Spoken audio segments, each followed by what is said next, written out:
누가복음 12장 1에서 12절 말씀입니다. 12장.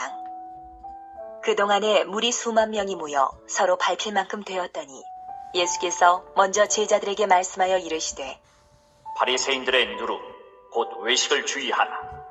감추인 것이 드러나지 않을 것이 없고 숨긴 것이 알려지지 않을 것이 없나니 이러므로 너희가 어두운 데서 말한 모든 것이 광명한 데서 들리고 너희가 골방에서 귀에대고 말한 것이 지붕 위에서 전파되리라. 내가 내 친구 너희에게 말하노니 몸을 죽이고 그 후에는 능히 더 못하는 자들을 두려워하지 말라. 마땅히 두려워할 자를 내가 너희에게 보이리니 곧 죽인 후에 또한 지옥에 던져넣는 권세 있는 그를 두려워하라. 내가 참으로 너희에게 이르노니 그를 두려워하라. 참새 5마리가 두 아스타리온에 팔리는 것이 아니냐. 그러나 하나님 앞에는 그 하나도 잊어버리시는 바 되지 아니하는도다. 너희에게는 심지어 머리털까지도 다 세신 바 되었나니 두려워하지 말라. 너희는 많은 참새보다 더 귀하니라. 내가 또한 너희에게 말하노니 누구든지 사람 앞에서 나를 시인하면 인자도 하나님의 사자들 앞에서 그를 시인할 것이요 사람 앞에서 나를 부인하는 자는 하나님의 사자들 앞에서 부인을 당하리라. 누구든지 말로 인자를 거역하면 사하심을 받으려니와 성령을 모독하는 자는 사하심을 받지 못하리라. 사람이 너희를 회당이나 위정자나 권세 있는 자 앞에 끌고 가거든 어떻게 무엇으로 대답하며 무엇으로 말할까 염려하지 말라. 마땅히 할 말을 성령이 곧 그때에 너희에게 가르치시리라 하시니라. 사랑하는 형제 여러분, 4월 16일 금요일 저녁 묵상에 오신 것을 환영합니다. 1절에 그동안에 무리 수만 명이 모였습니다. 무엇을 하던 동안이죠? 11장에서 말 못하게 하는 귀신을 쫓아내신 것을 바알세불을 힘입었다고 비방하는 바리새인들에게 오히려 유대인의 상황이 7 귀신 들린 것과 같다라고 비유하신 후에 그럼에도 회개는커녕 오히려 시비를 걸려고 계략하는 바리새인들에게 화했을진저를 6번이나 선언하시면서 그들의 죄악상을 지적하셨죠. 귀신 쫓아내실 때부터 이미 무리 앞에서 벌어진 상황이었는데요. 그런 와중에 무리가 더 모여들어서 수만 명이나 모였고 서로 밟힐 만큼 되었습니다. 예수님의 명성이 얼마나 대단했는가도 알 수 있고 또 바리새인들과의 논쟁이 무리에게 관심거리가 되었을 것도 알 수 있습니다.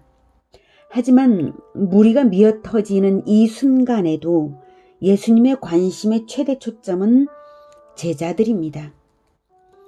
예수께서 먼저 제자들에게 말씀하여 이르시되 먼저 제자들에게 라고 하셨죠. 이 맥락이 4절 내가 내 친구 너희에게 말하노니 라고 하셨고 12절까지 이어집니다. 13절에 무리 중에 한 사람이 말하기 직전인 이 12절까지가 제자들에게 말한 맥락이고요. 그래서 13절부터 무리에게 말씀하시다가 다시 22절에 또 제자들에게 이르시되 라고 되었죠. 그래서 쭉 제자들에게만 계속 말씀하시는 내용입니다. 그래서 32절에 적은 무리여 라고 말씀을 하시죠. 지금 수만 명이 모여서 밟힐 만큼 되었는데 예수님께서 제자들에게만 계속 말씀하시면서 적은 무리여 무서워 말라 하시죠. 수만 명이 모였는데도요. 적은 무리 즉 제자들 향해서만 말씀하고 계신 것입니다. 그래서 그 상황에 아이러니함을 느끼고 있었던 터라서 베드로가 41절에서 묻습니다.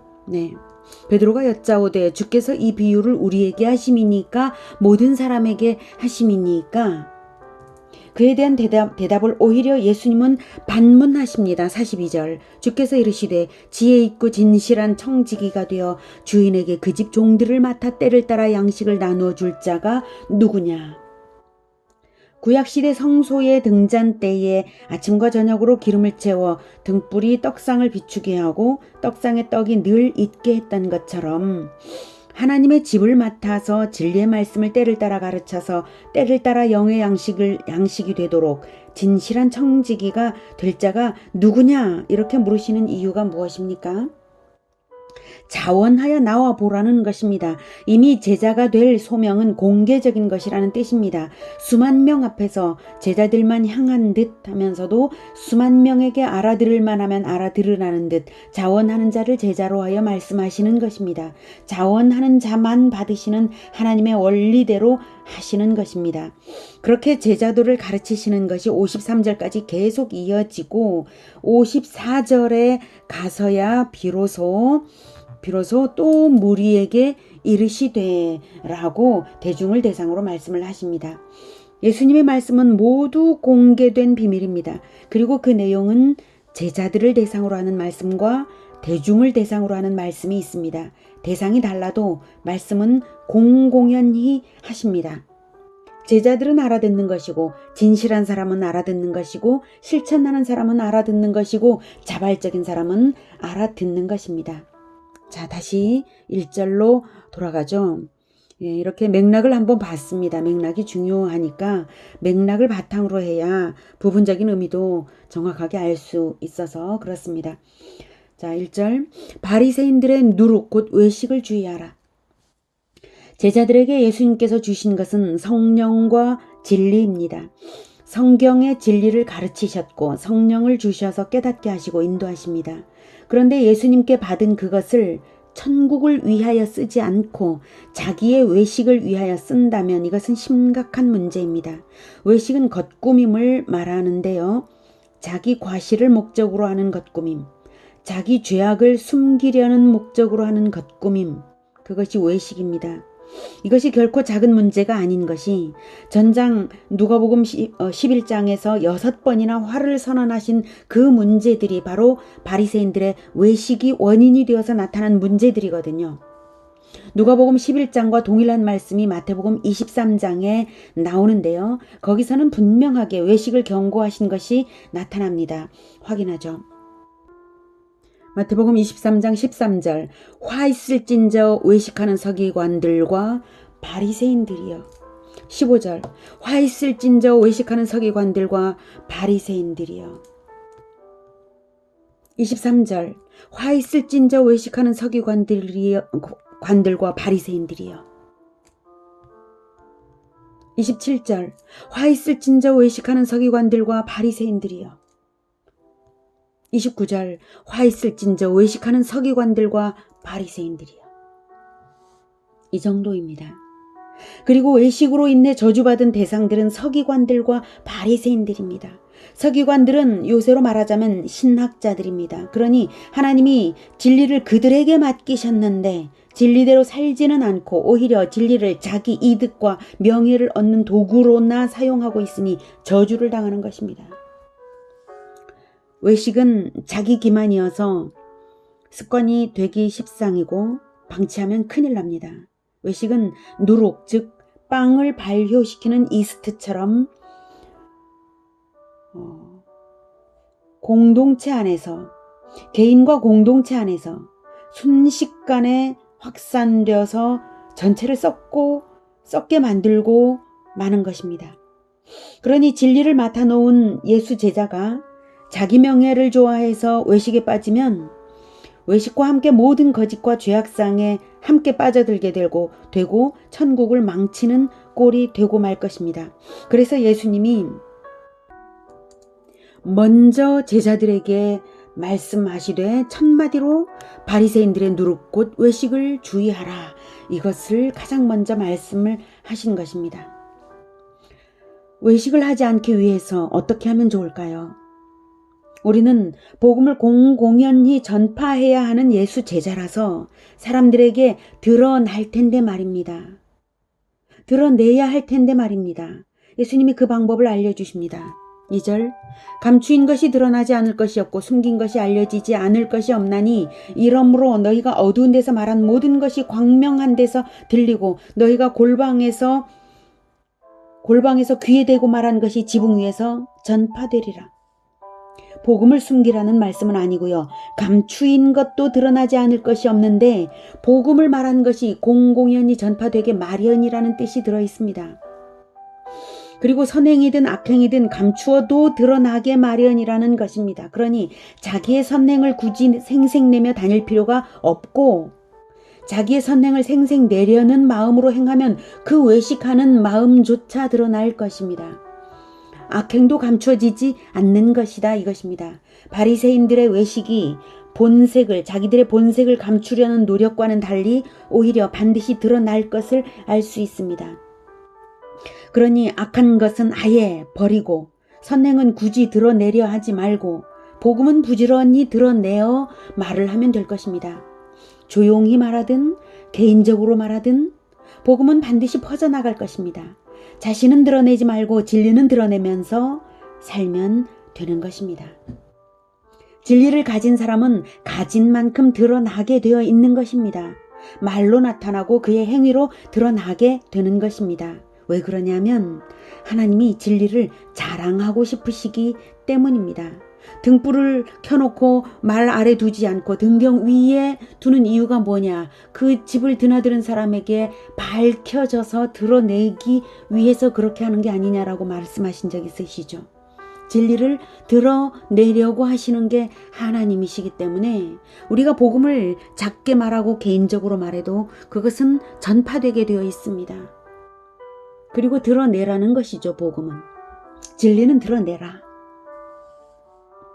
자, 그런데요. 하나님의 진리를 맡았던 서기관들은 그들 자신의 위선 때문에 진리이신 예수님과 대립각을 세웠죠. 이것이 예수 제자들에게도 그렇게 될 것이므로 진리 싸움에 있어서 제자들의 담대함이 중요합니다. 앞으로 박해가 예상되기에 미리 말씀하십니다. 4절 내가 내 친구 너희에게 말하노니 몸을 죽이고 그 후에는 능히 더 못하는 자들을 두려워하지 말라. 예수 제자들에게는 순교의 각오가 필요합니다. 하지만 그것을 두려워 말라고 하십니다. 5절 마땅히 두려워할 자를 내가 너희에게 보이리니 곧 죽인 후에 또한 지옥에 던져 넣는 권세 있는 그를 두려워하라. 내가 참으로 너희에게 이르노니 그를 두려워하라. 그가 누구일까요? 예수님이시죠. 심판주로 재림하시고 최후 심판대의 보좌에 앉으실 분이 바로 예수님이십니다. 그분 자신이 이 말씀을 지금 하고 계신 것입니다. 내가 내 친구 너희에게 말하노니 라고 하시면서요. 그러니 복음 전도자요 예수님의 친구인 사람들은 순교를 두려워할 필요가 없습니다. 오히려 심판주 예수님을 두려워해야 합니다. 진리를 거부하지 않도록 두려워하라는 말씀이죠. 진리를 부정하려면 두려움이 일어나겠지만 진리를 나타내는 자에게는 절대적인 관심과 보호를 받습니다. 6절 참새 5마리가 두 아사리온에 팔리는 것이 아니냐. 그러나 하나님 앞에는 그 하나도 잊어버리시는 바 되지 아니하는도다. 너희에게는 심지어 머리털까지도 다 세신 바 되었나니 두려워하지 말라. 너희는 많은 참새보다 더 귀하니라. 인간에게 참새는 5마리가 뭉뚱그려져서 처리되지만 하나님에게는 참새조차도 한 마리 한 마리를 아신다는 것입니다. 참새 한 마리 한 마리조차 잊어버리시는 바 되지 않는데 예수 제자에 대해 얼마나 애지중지하시겠냐 이겁니다. 그러니 두려워할 죽이는 자들을 박해하는 자들을 두려워할 필요가 없습니다. 하나님이 복음 전도자, 예수 제자 편이시니까요. 8절부터 내가 또한 너희에게 말하노니 누구든지 사람 앞에서 나를 시인하면 인자도 하나님의 사자들 앞에서 그를 시인할 것이요 사람 앞에서 나를 부인하는 자는 하나님의 사자들 앞에서 부인을 당하리라. 누구든지 말로 인자를 거역하면 사하심을 받으려니와 성령을 모독하는 자는 사하심을 받지 못하리라. 사람이 너희를 회당이나 위정자나 권세 있는 자 앞에 끌고 가거든 어떻게 무엇으로 대답하며 무엇으로 말할까 염려하지 말라. 마땅히 할 말을 성령이 곧 그때에 너희에게 가르치시리라 하시니라. 하나님께서 예수 제자에게 성령을 주셨으므로 성령께서 진리의 말씀을 깨닫게도 하시고 긴박한 상황에서는 합당하게 할 말도 떠올려 주십니다. 언제나 성령께서 일하십니다. 내면에서 성령은 엄연히 살아계시고 예수 제자의 내면에서 일하십니다. 그러므로 성령을 거슬러서 속이는 마음을 의도적으로 가지고서 진리를 배반한다면 그것은 성령을 모독하는 것이고 성령이 모독되면 마음의 회개가 불가능합니다. 그것이 바로 외식하는 자들, 그들에게 일어난 일들이 바로 그것입니다. 그들은 성령을 모독하면서 진리를 가졌으면서 모독하여서 결국 회개가 불가능한 마음이 되어버리고 만 것이죠. 10절에 말로 인자를 거역하면 사하심을 받으려니와 성령을 모독하는 자는 사하심을 받지 못하리라. 네. 예수님의 명령에 대하여 거역의 의사를 나타낸 경우에 나중에라도 성령의 일하심으로 마음의 회개가 일어나면 사하심을 받을 수 있죠. 그런데 회개가 일어나게 하시는 성령의 사역이 성령을 모독함으로써 일어나지 못하면 사하심을 얻지 못한다는 말씀입니다. 그래서 8절 누구든지 사람 앞에서 나를 시인하면 인자도 하나님의 사자들 앞에서 그를 시인할 것이요. 회개하여서 시인하면 9절 나를 부인하면 사람 앞에서 나를 부인하는 자는 하나님의 사자들 앞에서 부인을 당하리라는 말씀이 곧 10절의 말씀과 결국 동일한 것입니다. 진리를 맡은 예수 제자가 개인적인 기도 시간에는 예수님을 시인하고 사람들 앞에서는 예수를 부인한다면 성령을 모독하는 것이 아니고 무엇이겠습니까? 혹시 예수님을 부인한 경우가 있다면 잘 모르고 그랬을 테니 속히 회개하시기를 권해드립니다. 회개는 성령의 역사로 되는 것이니 회개하시면 됩니다. 이 두 가지, 예수를 부인하는 것과 성령을 모독하는 것, 이 두 가지는 결코 해서는 안 될 일인 것을 잊지 마시기 바랍니다. 회개해야 될 것이 마음에 떠오를 때 즉각 회개하시기를 권해드립니다. 성령을 모독하지 마시기 바랍니다. 제자들이 핍박에 대해 담대할 수 있는 이유를 마음에 담아둡시다. 첫째로 궁극적으로 진리가 반드시 드러난다는 것입니다. 2, 3절에 말씀하신 것처럼. 다음은 악인들은 육체만 죽일 수 있지 하나님은 영육의 운명을 주관하시는 분이시라는 걸 기억해야 할 것입니다. 그리고 하나님은 진리를 따르는 자에게 절대적인 관심으로 보호하시고 함께 하신다는 것입니다. 그리고 이 세상에서의 태도는 종말 때에 심판대에서 인정받는다는 것입니다. 그리고 진리를 따르는 자는 성령께서 언제나 동행하신다는 것입니다. 이것을 기억합시다. 그리고 나를 드러내지 말고 복음의 진리만 드러내면서 살도록 힘쓰는 우리 모두가 되기를 축복합니다. 기도하겠습니다. 하나님, 우리는 연약하오니 불쌍히 여겨주시고 우리 마음에 늘 성령께서 가르치시고 인도하여 주시옵소서. 우리가 성령의 인도하심을 즉각 알 수 있도록 주님 도와주시옵소서. 우리가 성령께서 말씀하시는 것을 입으로 말하고 다른 것을 말하지 않도록 주님 도와주시옵소서. 우리가 오직 진리를 굳건하게 지킬 수 있기를 원합니다. 진리만 말하고 그리고 우리의 행함이 진리를 나타내는 그런 실천이 되게 하여 주시옵소서. 오직 우리의 친구 되신 예수님을 경외할 수 있도록 주님 도와주시옵소서. 우리의 친구 되신 예수님의 이름으로 기도드립니다. 아멘. 이어지는 시간은 개인 기도 시간입니다.